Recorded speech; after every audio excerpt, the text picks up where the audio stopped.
We're talking about Black Swan, a communications exercise. And the first question that comes up is why Black Swan? Don't we already have a whole bunch of exercises? Don't we already have a lot of on-air events and so on? And the answer is yes, there is a lot of stuff that goes on the air. But what I observed in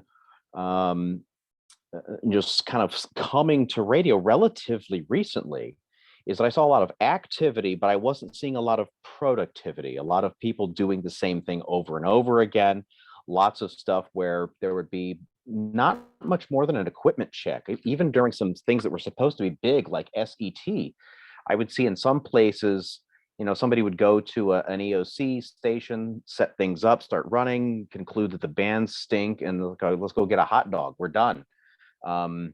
With little regard for whether how they're going to work through a problem. It's not as if when we lose internet and phone service that, well, the bands are always going to be good. So instead of seeing that as an opportunity for training, a lot of people would just say, oh, forget it, we're going home. And there's another thing that was going on in the United States that I think a lot of people have not been very swift to address or to recognize, and that is the emerging role of professional emergency management, which includes things like volunteer reception and management of volunteers. Those are some game changers in the way that amateur radio is able to fit into the whole structure of how a community can bounce back from some kind of a problem. And so with all of those factors, that's what got me thinking about the need for organizing an exercise that would be something new and what we came to call Black Swan. Now, Black Swan is not intended to be, oh, this is the way to do training. This is the way to do exercises. A lot of the things that we're doing day to day, the weekly nets and all that kind of stuff, even when there's not a lot of what I was calling productivity, they still serve an important purpose. And the thing that I'm interested in focusing on is not the day-to-day kind of activity, but I'm interested in what happens when there is a cascading effect where you have problem after problem begins to compound. And now we're starting to get into some serious issues with respect to how we're going to communicate. So Black Swan is intended to complement what's already going on there, where we focus on the rare high impact events that are very disruptive. So when you have communication infrastructure that fails in a large scale, how will radio and how will amateur radio and how will volunteers with amateur radio skills and privileges be able to serve the community, to be able to improve their community's resilience, and to be able to improve the security of their communities and of the nation. So looking at that kind of scenario, we saw, interagency response is obviously a big deal.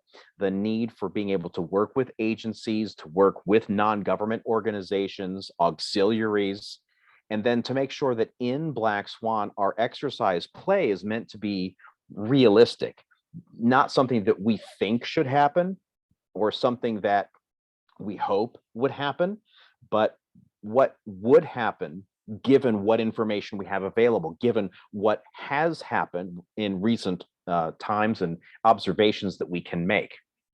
And then with all of this, obviously there's a zillion things going on. We want to focus on critical tasks. What are the things that radio can do uniquely well? And what are the things that the radio operators are going to need to do critically? So we started this out in the year 2017. And the scenario that we had was a derecho that would start in Iowa and blow through Ohio. We actually took a derecho event several years earlier and basically replayed that. And the idea was that this is the kind of scenario that can have a significant impact, and also makes things interesting because you sort of have this this cascading effect where you can hear, the weather nets will start talking. They'll start making observations on the ground, which will then feed into, other things that are happening, and then we'll be able to hear about infrastructure problems and so on, and then the need for agencies to respond. So the players that we had involved for that included amateur radio, so the ARRL Ohio section. We had the Iowa section playing, and we had some others along the way. We also had some that were not in that immediate path that were playing, and they were able to act as the friends and family of people who are in the area and affected, so that we would be able to send the messages saying, hey, everything is okay, so that they don't have to worry about their family that they can't reach, and sort of compounding worries. We also had the Shares HF program was involved, Mars players were involved, National Weather Service. And as far as I know, this was the first time that the 5 megahertz interoperability channels were used between government and non-government stations, that is amateur radio stations, outside of the DoD activity. If anybody knows of anything before 2017 where that was happening, I'd love to know about it. But as far as I know, this was the first time that did happen. So basically, taking a look at how that activity went, we moved on to 2018. The scenario again was a weather event. That's what we tend to have in Ohio more than the most common sort of event that we have in Ohio that would affect this kind of infrastructure. And this was a severe weather event. And so again, our players, amateur radio, DHS Shares, Mars. And one of the things that we wanted to do with this was specifically to look at how information would flow and the way that information would need to work through all of the various systems and the various activities that are out there. One of the things that a lot of people do not think about in their day-to-day operation is how to communicate beyond a particular area. It's very common in areas, for example, for us to have everybody get onto one net. We've got, 5 or 10 or 50 operators all on one frequency, and everybody just talks to each other. And it's a very tactical sort of situation. We don't have the system set up in a way that is any kind of network for communication on behalf of others. That's not something that we typically see in ARES. So the question becomes, how will all these pieces fit together? What do we do when we've got storm spotters who notice something? What do we do when we've got a CERT that is in operation somewhere and they need to be able to communicate back? What happens when we have information flow that's going not only upward, but also downward or laterally? And so I put together a picture that showed in the Ohio section, this is how all of these pieces would fit together. And it's, you look at this like, whoa, okay, there's a lot of stuff going on here. And that's true. But if you step back a little bit and just take a look, you'll see we've got different frequencies, we've got different bands in play. And so we're able to do things like see, all right, so we've got this Black Swan controller up here. This is a multi-state exercise. And the Black Swan controller is issuing injects. That's what we're doing on 60 meters. And so we've got a shares station that is issuing information that is about the scenario, that is, developing activity inside of this exercise, and then pushing that down to a controller for the Ohio section, which happened to be a station at the Ohio EMA. The Ohio EMA then would be able to take information like that on 80 meters and synthesize all of that with what was going on, and then to be able to push that out to a digital net that we have in Ohio, which would, it was basically intended to operate the way that an airport's bulletin operates. You've got this repeating, statement of what the weather conditions are, what's going on with the runways and so on. And this is information bravo. And so you listen to that first as a pilot. And then when you come in and you report into the tower, you tell them, okay, here I am, and I have information bravo. So you don't tie up that two-way communication with the tower by asking them to repeat things that you would be able to get on your own, and you're not tying up everybody's time.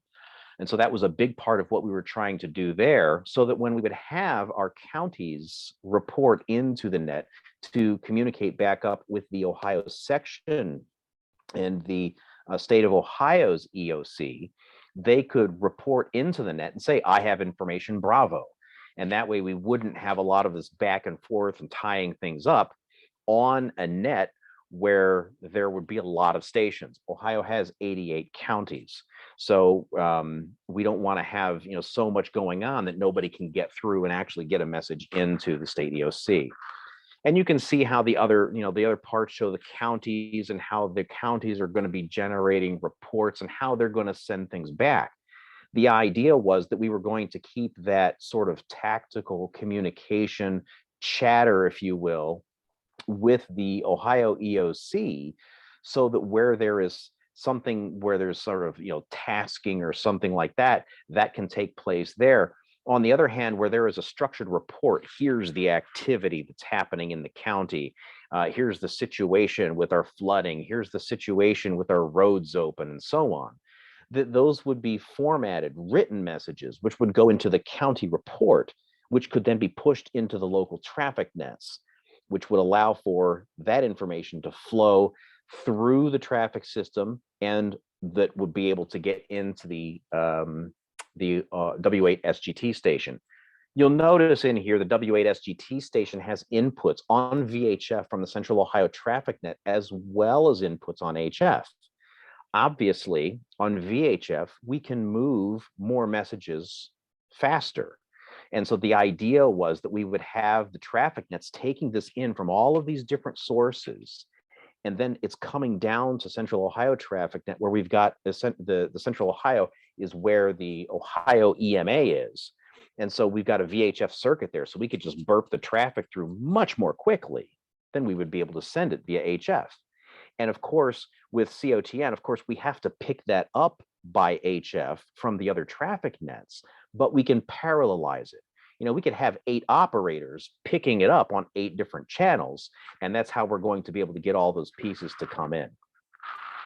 And so okay, there's a good question. I'll come back to the questions. If you ask a question and I don't get back to you, stop me at the end, because I will forget, but it's an accident.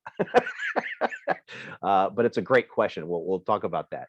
And so in addition to the activity that we see around the agencies, one of the things that I wanted to make sure that we don't forget is that we serve members of the public as well. People in shelters need to be able to tell their families that they're okay. And that's something that's very important, and that's something that also is uniquely something that can be done with the traffic system. And so this generally shows here's how all these pieces fit together, and that was really what we were going for in the 2018 exercise. So we got through all of that. It was like, okay, that was a pretty interesting experience. And then we got into 2019, and we changed the situation a little bit. A hurricane. We do actually have, from time to time, a hurricane will actually affect the weather in Ohio. We'll get one of those crazy ones that comes up from the Gulf and does all kinds of goofy stuff. And so one of the things that we noticed in the years leading up to 2019 was that a lot of the players, and this kind of gets back to Oscar's question, is that when things started to get busy, a lot of the players did not use the radio. They went outside of exercise play. They got on the internet, they started pulling the bulletins down and just operating as though like that's okay. It's like the whole point of this is what do you do when the system is not available? But they keep on going about it. So in 2019, we took that away. We were forcing play by radio. And so we did not publish the bulletins real time. In fact, I was publishing them mostly because it was easier for me in the control cell to keep track of what was going on by putting things in the right place. And then, so in 2019, I actually had to change it a little bit so that when I would move bulletins around after they were released, they wouldn't be immediately visible. And so that was a big change that took place. And I was not everybody's fan after that. Let me tell you, when people could not go online and download the bulletins, they got pretty angry with me. When we took their repeaters out of play, they got pretty angry with me. And I don't mean grumpy, I mean angry. And that was interesting, to say the least. So we went on to 2020, where I found a way to get more people even more mad at me. And that was where we were working again with a severe weather incident, and we made things more complicated. In the way that we were structuring things for 2020, up to this point, we had created some very realistic scenarios, but they were created in such a way that it was more of a superstructure of an exercise. So each county or each net could introduce their own play. They could introduce their own injects. The idea with having them all at the same time and having the ability to hear one another is that if there was a neighboring county that had an inject, for example, we wanted them to, somebody next door to be able to hear that and to play off of it, so they could actually, work with each other there. That didn't happen as much as we were hoping. A lot of people tended to just silo themselves into their own thing and what they were doing. So in 2020, we made some structural changes. We brought in some other experts besides the usual players. We had the 179th Airlift Wing and the Ohio Air Guard came in. We had emergency medicine residents at Toledo and Ohio State. And then we also had the Central Ohio Poison Center. So we had emergency MDs who happened to be hams, one of whom's on the call this evening. And they were able to give us information that was very specific and not just sort of superstructure, but to create this is what's going to happen. And so we had this whole thing that we were working on, and we created a project because leading up to this, I just saw that, especially in the world of Aries, there's such a focus on this direct person-to-person communication. It's structured as dispatch. It is not a communication infrastructure for other people. It's a communication infrastructure for the radio operators, and there's not very much insight into the organizations and the people that need the radio operators to work on their behalf. So the idea with how to just, how can we make it so that we don't just do the same play over and over again and say, oh, we're not good at this. How do we get better at it? I created a project that I called the County Information Report Project. I'm going to skip over the details, and I've got a whole bunch of slides. We could talk about that at the end if it looks like it makes sense to get into that. But the idea was I had a week by week objective that was increasing in complexity, and they would sort of add on top of each other. And it was messaging. And so it basically forced collaboration of the various field organization assets in the Ohio section to work together. It worked really well in some cases, didn't work at all elsewhere. It did, however, get the attention of FEMA. And so the IPAWS R&D group, I got a call from somebody there who saw what we were doing with the County Information Report Project. General structure is that we've got somebody at the top level, the state, they're able at the section to send a message down to the district emergency coordinators. We have 10 of them in Ohio. And then each of those districts has anywhere from 6 to 10 counties that they support. And so the idea was that we have this layered structure. So I could send a message in at this level, it would get distributed to 10 stations down here, which would then in turn get distributed to another group of stations. And we could get messages that would come back up. And so seeing that structure, I got this call and they thought, oh, hey, this would be a great way for us to test something that we've been working on. There was an iPause presentation here a few weeks ago. So I'm going to assume that you know basically what that's about, but in a nutshell, it is the integrated public alert and warning system. The idea is to get a message like a presidential emergency alert to as many people as possible, so it burps out over many different pathways. Amateur radio was just a sort of somebody had drawn on a whiteboard at FEMA a cloud that says ham on it, and like what happens in there nobody knows. And so this was an opportunity to test that out. Long and short of it was that uh, the folks at the IPAWS R&D group worked with the shares folks. The shares folks worked with the WinLink development folks, and we were able to use WinLink terminals or the shares terminals using WinLink between the Washington, D.C. area and Ohio to get the message sent by RF into Ohio. And then that shares station in Ohio reported into a section level net. And then message was relayed from there and pushed down further to hit specific targets within the geography that we were trying to get. So that was the first time that that had ever been done. So we were super happy to be part of that. Of course, we were dealing with the COVID restrictions, and so we also had our control cell had to be virtualized, and we tried to make as much lemonade out of that as we could.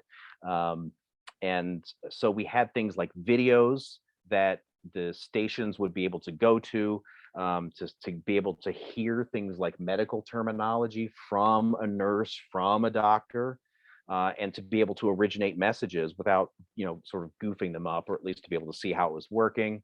And then we also had control cells and whatnot where we would create a video chat where everybody who was in the video chat would be at a site, since we couldn't put everybody physically in one place. So that was how we controlled that exercise. And we also were measuring a lot of things in that process.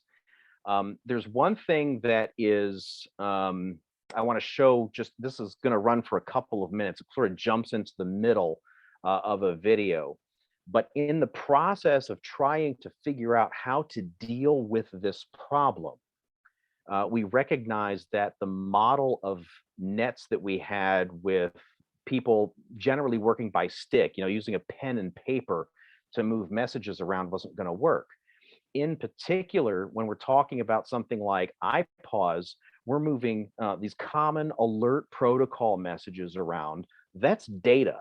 It's going to have to get fed to a computer, even if you don't have network in the middle. We are the network. We should be able to move the message in whatever format it is to the target so that it can be read by a piece of software and then trigger the alerting systems and all that kind of stuff, which might not have network, but could have emergency power and how they operate. So I'm gonna let this run for just a couple of minutes. You're gonna be able to see this is operating on 5 megahertz. So you're gonna see shares, Mars, amateur stations all working together and demonstrating some use of mixed digital and voice to be able to make things work. We'll let this run for just a couple of minutes, and we'll pick back up.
Is there supposed to be audio with this at all, Matt?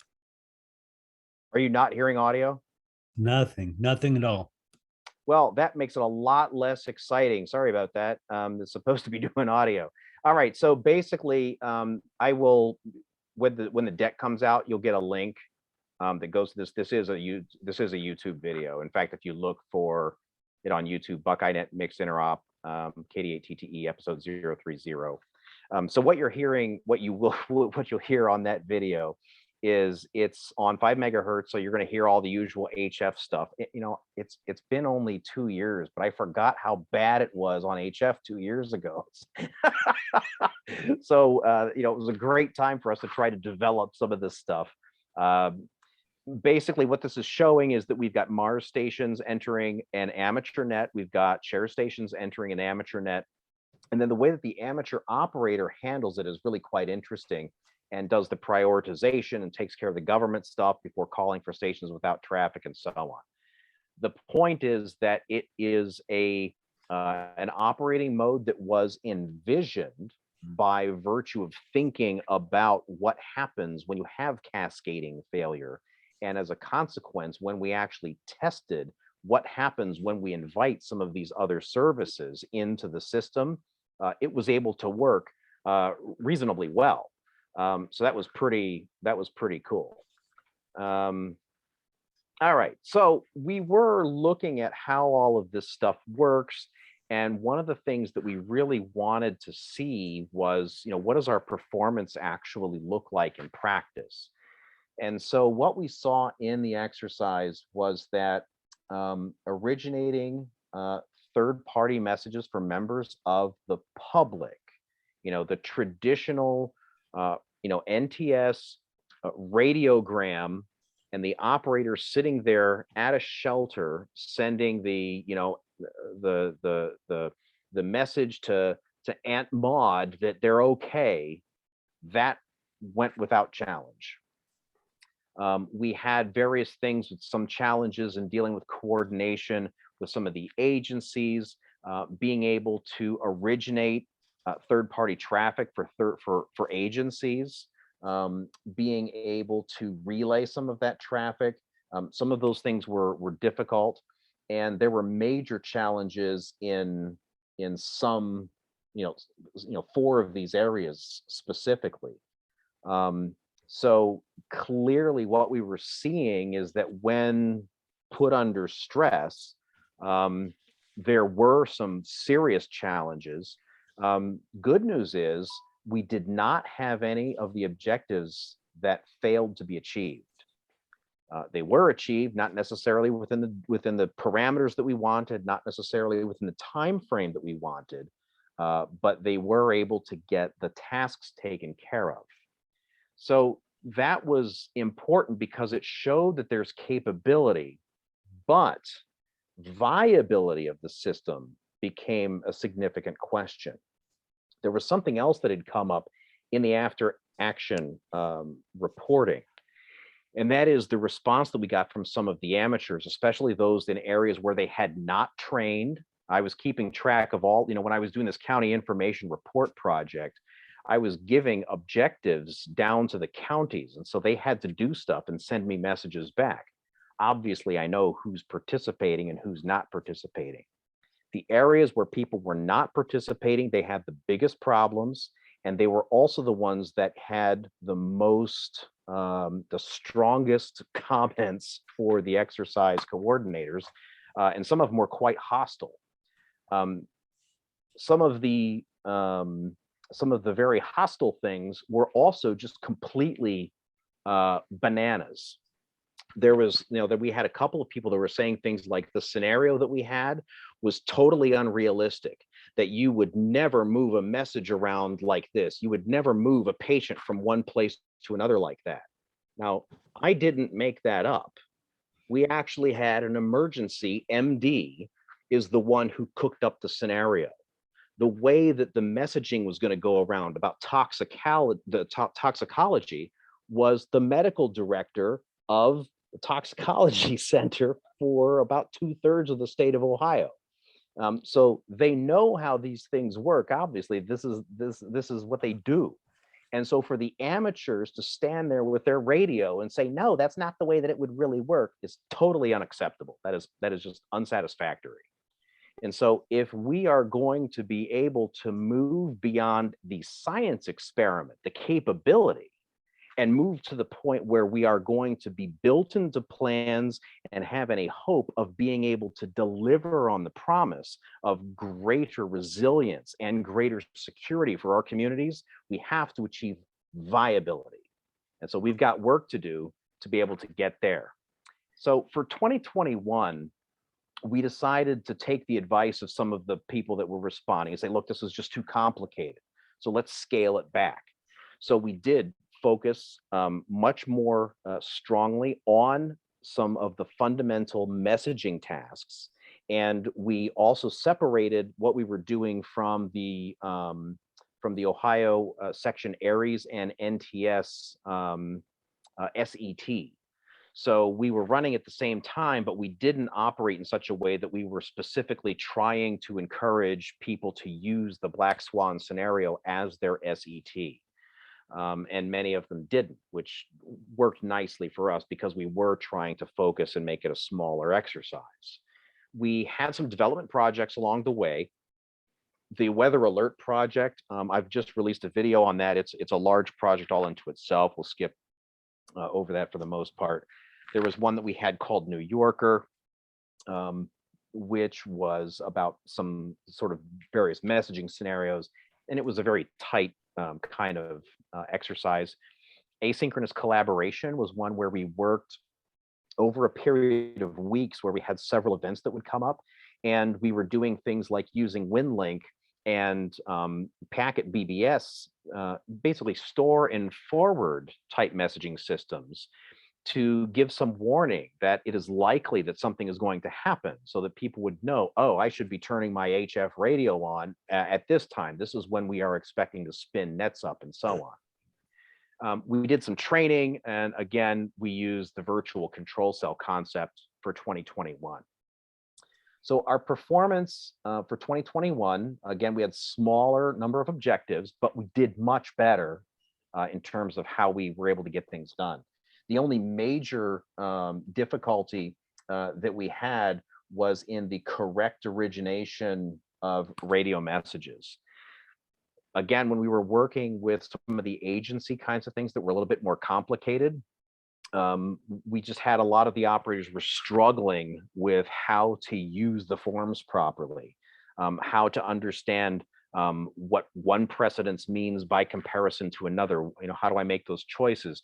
What options do I have for handling instructions? Sort of the details of traffic handling that really are the guts of how the system can be made viable. It just takes time and it takes practice to understand that. So we still had some major challenges there, but otherwise we were able to do much better in terms of how the messaging was taking place in 2021. So now looking at 2022, we haven't decided on a scenario, but we've got some objectives for this exercise. And that is, we're looking for a realistic, large scale operation, again, black sky kind of conditions, maybe gray sky. So, it's not like the internet is just going to break and nobody has internet access anymore. In the case of failure, we have seen this happening over the last few years. There have been failures, and it's usually like a routing protocol has some kind of poisoned routes out there. So you wind up having parts of the internet disappear from other parts of the internet, or you have things start to slow down to the point of unusability, or somebody's trying to make a phone call and the phone call doesn't route into the right place. It goes off to the to somewhere else. Those are the kinds of things that are likely to happen. So it may not be completely black sky, but more what we call gray sky that we're trying to deal with. And what we want out of all of this is to understand what systems are available. So as a radio operator, I know, oh, you know what, WinLink is going to solve this problem for me. Or I've got an NBEMS net, and that's going to be the right thing for me to solve. Or I need to be able to set up a gateway so that I can work both WinLink and NBEMS, and that's how I'm going to keep things working together. I have the NTS. I've got I've got layers of these nets, and understanding how to make those pieces fit together is really what we're looking to do. And the big part that I'm really hoping for this year is that we're going to have not just the radio operators driving this or the signal people driving this, but the operations people, the planners, who are giving us the requirements that they have to be able to make all of these pieces fit together. So, as we're looking at how this works, we've got several projects that we are continuing to do. And those are, we sort of list them here. The net that I was trying to demonstrate before, sorry about that, is that was a Buckeye net mixed mode. It has been replaced with a net that we're calling the Black Swan net. Buckeye net mixed was attached to NTS, and it was meant to be in the service of Aries. It just wasn't getting the buy-in, it wasn't being used, and so we have separated it so we don't have those constraints.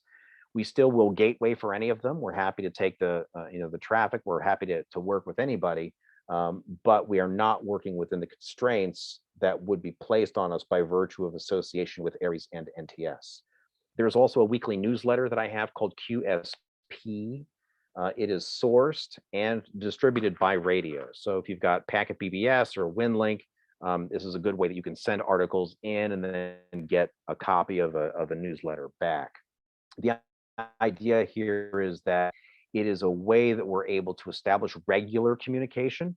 We're able to do it by radio, and we don't distribute by email. I don't take articles by email. It all has to come in by radio.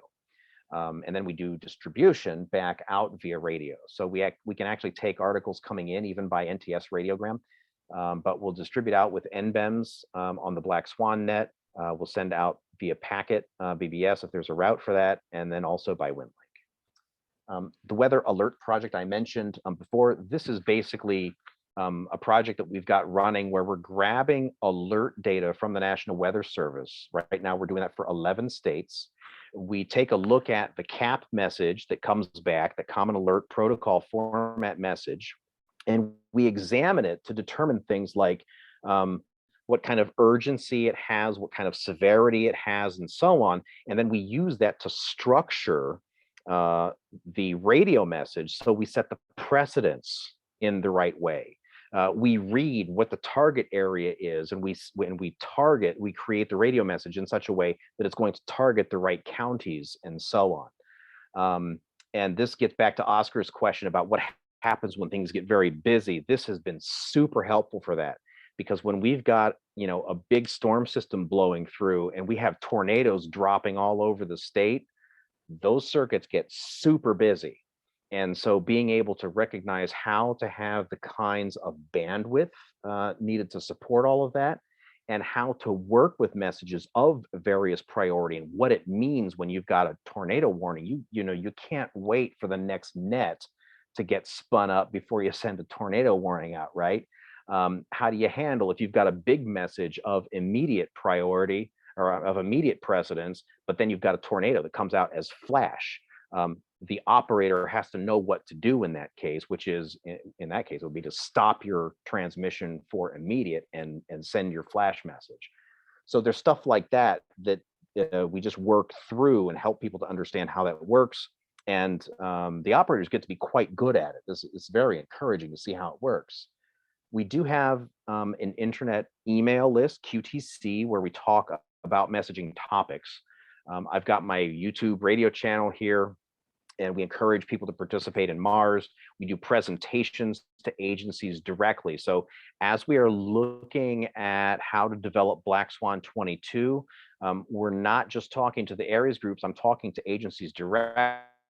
And this is where it's helpful for me to put on my military uniform and go in and talk and say, okay, this is what we're doing here, and trying to get the organizations to participate from the perspective of the operations side. And then, of course, I just have the ongoing promotion on the usual suspects with the short message social media. So where this leads us is that what I'm hoping we're seeing, and I think we are, is that there is an appetite for better standards and training So as we've developed in the last 5 years or so with Black Swan, we've actually built upon activity that we started back in a county CERT back into 2014. So what I have seen in all of this is that it's been pretty lonely trying to trying to make all of these pieces fit together, and that's part of the reason why I'm so excited about what I see with RATPAC and groups like that is that clearly we're not the only ones that are doing this. There's a lot of us out there, and it's nice that we're starting to find each other and to help each other learn tricks and what works for you, what works in your area. Does that work over here? No, it doesn't work over here. So let's make this the kind of thing that we decide at the local level. And let's make sure that we do it in such a way that we have local standards, but in a way that's compatible so that we can talk to each other to help each other out when that situation calls for it. So this is super fantastic. Um, I'm going to be also talking at the ARRL National Convention next week. And we're going to be going into how to use NTS for things like moving ICS 213s, how to build it into the emergency operating picture.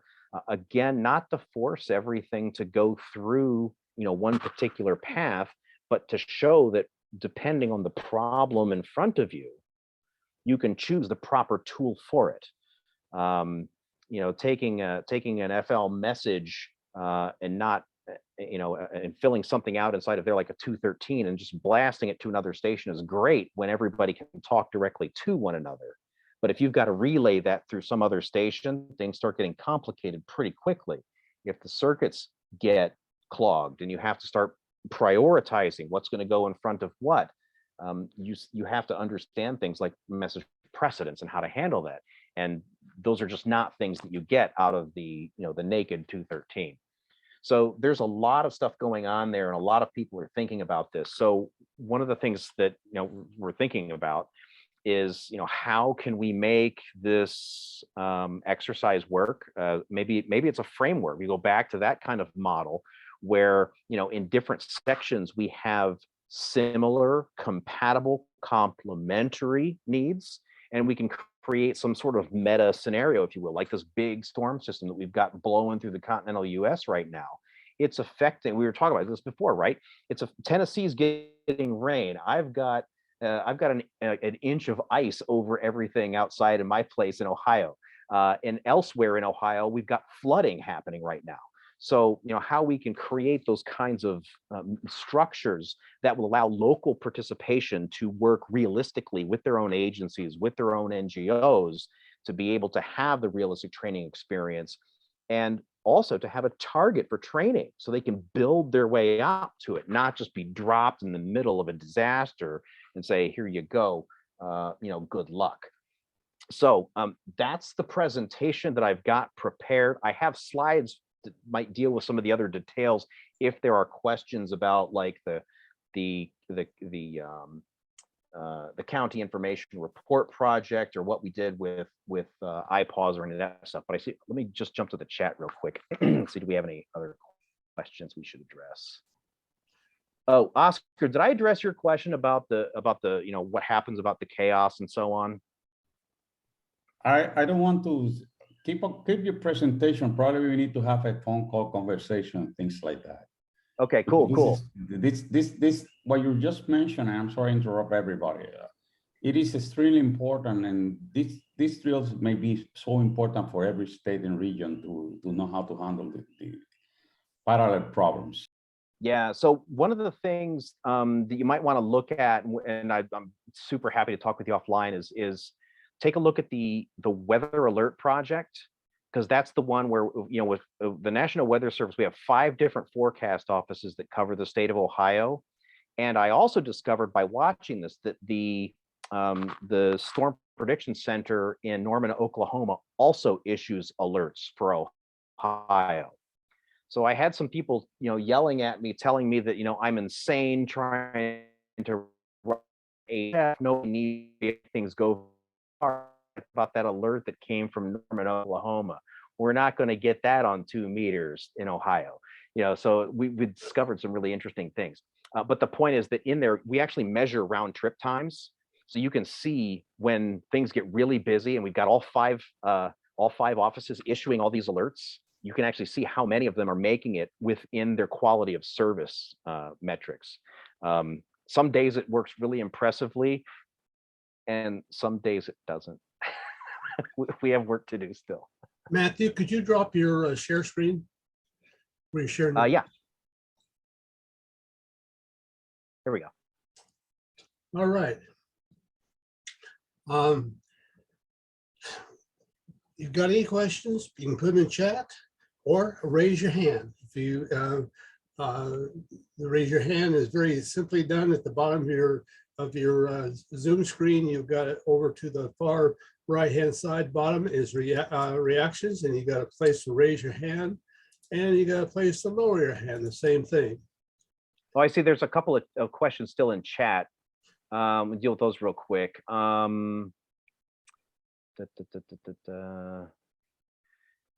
So do we have mesh? The answer is yes.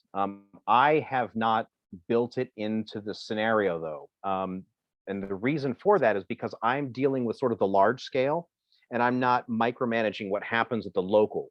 So if a county, for example, organizes a mesh network, and let's say that they're setting up at a shelter or something like that, they could set up a LAN and run everything, so that people are operating what seems to be fairly normal there. And then they just gateway to something and then pushing it out to the rest of the section or through the district. That's not something that I would have visibility into.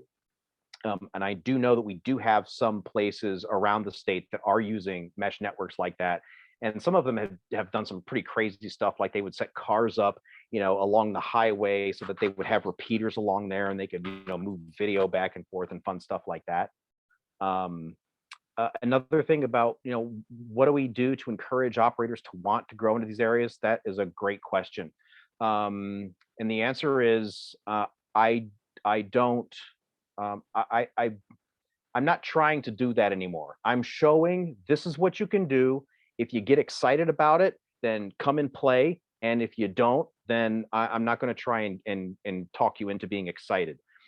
So what we've had to do is we've been reaching out to a lot of the newer operators, especially people who have got their licenses because they started to get froggy in their volunteer work and decided, oh, they're doing the CERT thing and they want to be able to have better comms than what you can get with FRS.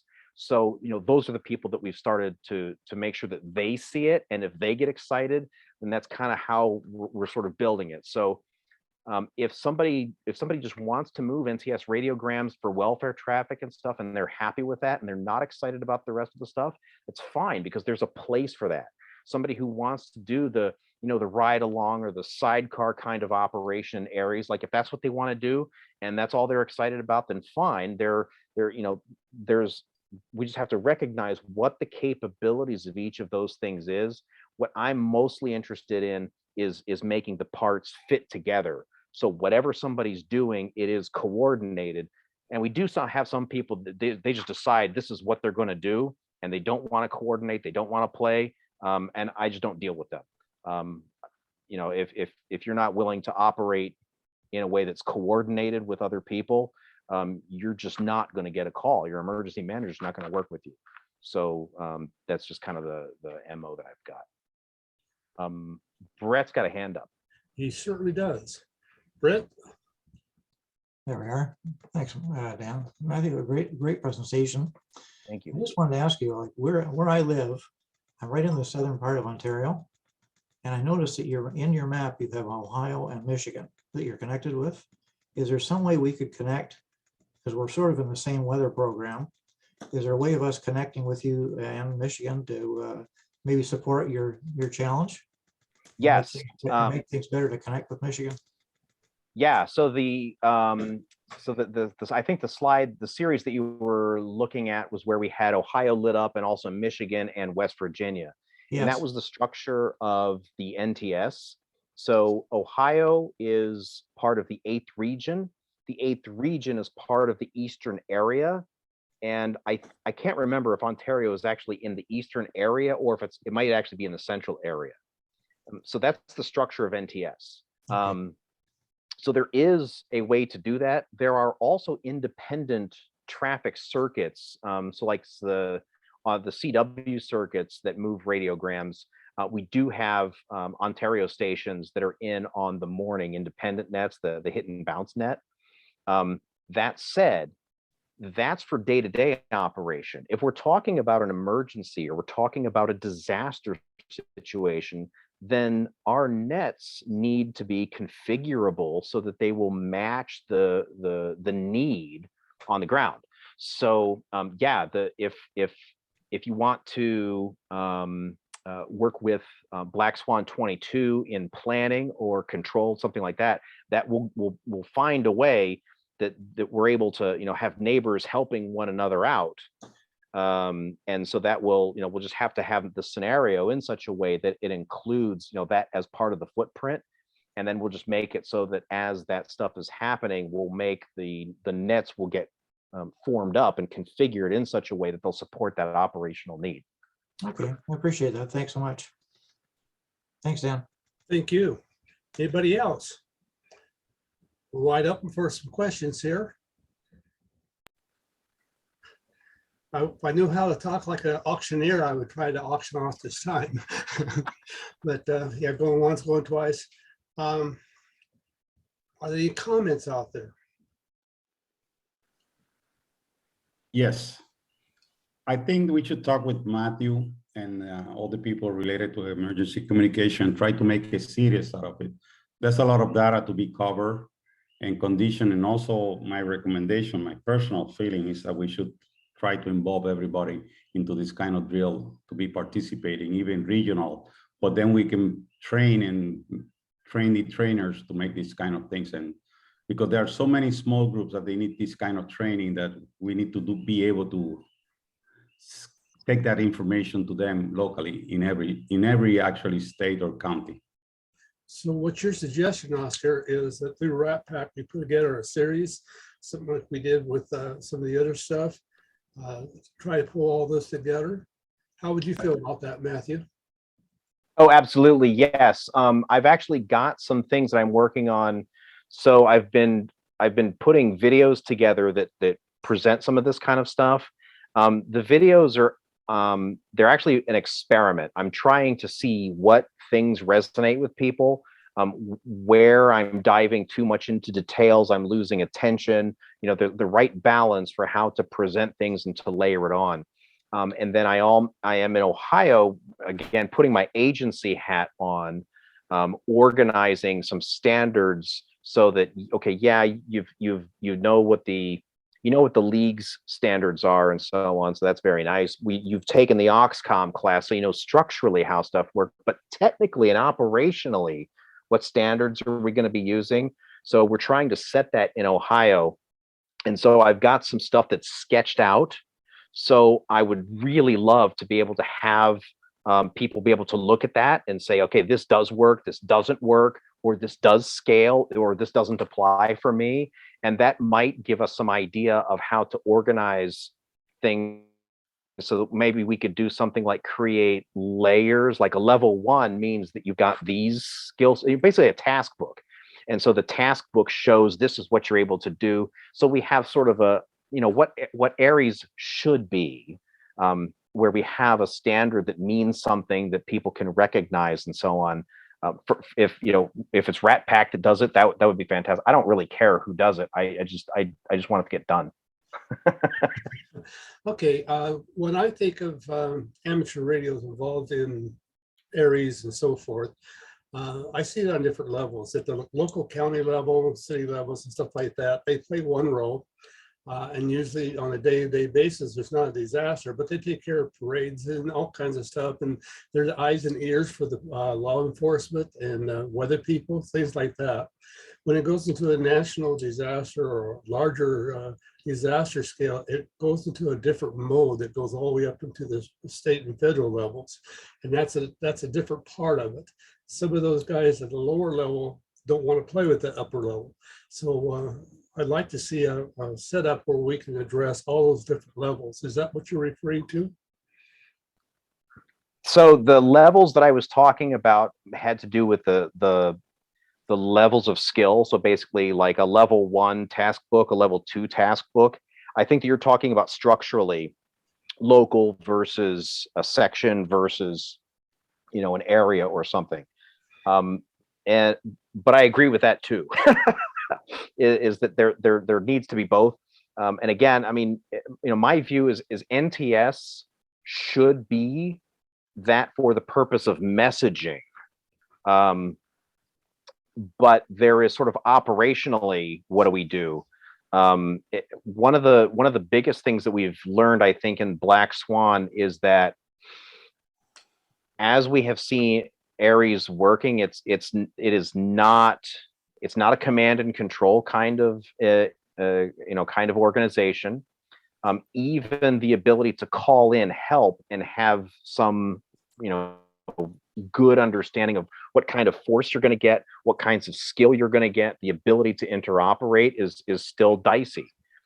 So I agree that yes, it's a problem in trying to work at local versus, you know, larger and how you do that, but I think it's something that needs to be addressed if we want amateur radio service to be viable, because if not, it's not like this problem isn't going to get dealt with. I think DHS is looking very seriously at this, and I think the shares program is getting very serious about how to make a lot of the stuff work together, and that's probably because we in amateur radio have been asleep at the wheel for too long. I agree with you in all those angles, what you're saying. As you probably know or figured out, Aries is in the middle of sort of reinventing itself right now. Just how much of it and what's going to happen out of it is always yet to come. We don't know what that's going to shape out to, but these kind of programs kind of help that. A lot of the amateurs don't really buy off on some of the federal programs and such for one reason or another, but they do very well at the local programs, at the local levels of what they're doing locally. I think there's a place for everybody. Like you alluded to earlier, there's a place for everybody. But we need to see how that fits into the picture, how that whole scenario comes together. And it sounds like you have maybe the solution to looking at that whole picture from that level. I think I'm probably just asking the right questions. Okay. Everybody else can supply answers. I'm happy to ask the questions. Okay, well, Dan, hello, D. Dan, you got your hand up. And I unmuted. So Matthew, it was a very interesting presentation. My apologies. I got here about 5 minutes late. We were pushing up a fire in our lower pasture that we want to pay a close attention to. So did you explain in the beginning how you came up with the name or concept of Black Swan? And I'm just curious because of the traditional classical definition of a Black Swan event, and then making sense out of communications during an emergency. Yeah, so the first slide was what was the rationale for it and so on. But a little bit more detailed answer is that the name Black Swan does come from the concept of the Black Swan event. So the idea was that this is not the everyday kind of exercise. This is what happens when you have the cascading failures. So it's not just that you have multiple systems failing, but they actually the failures actually impact one another and compound the problem. So this is like okay, nobody can believe this is happening. Like we're here, we're really here. Yeah, that's the operating scenario that the exercise is meant to present. Well, and I got to congratulate you, because I think what I was looking at in the organization chart of the communications flow was in fact a traditional DHS HCEP instantiation, but a lot more fun in the way they put it out. So thanks for that. That might cheer up a lot of people. Yeah, thank you. Actually, I'm glad you raised that, actually, because one of the things that we did in the early iterations of Black Swan was we tried to make it so that it was driven locally as much as possible. So I did things like I had templates and I made, you know, instructions for how to complete the templates, and I tried to make it like paint by numbers. But the HCEP documentation just, I mean, it just intimidated people to the point they wouldn't engage with it. And honestly, we've got a really big problem with emergency coordinators, like at the county level.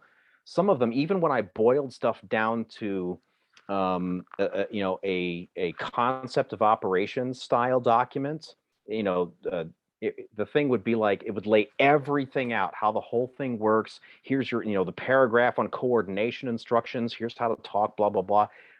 You know, a 5-page document, they won't read it. It's just too much. That's actually why I started making videos.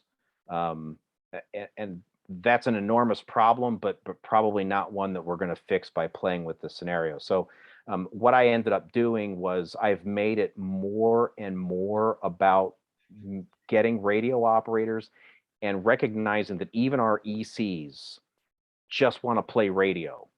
They don't want to do coordination. They don't want to plan exercises. They don't want to be evaluators. So as much as possible, I'm trying to get the agencies to do that. And then I, putting my agency hat on, am doing the work of you know, creating all the stuff in the background that is in fact using HCEP. Very good. Are there any more comments or questions out there?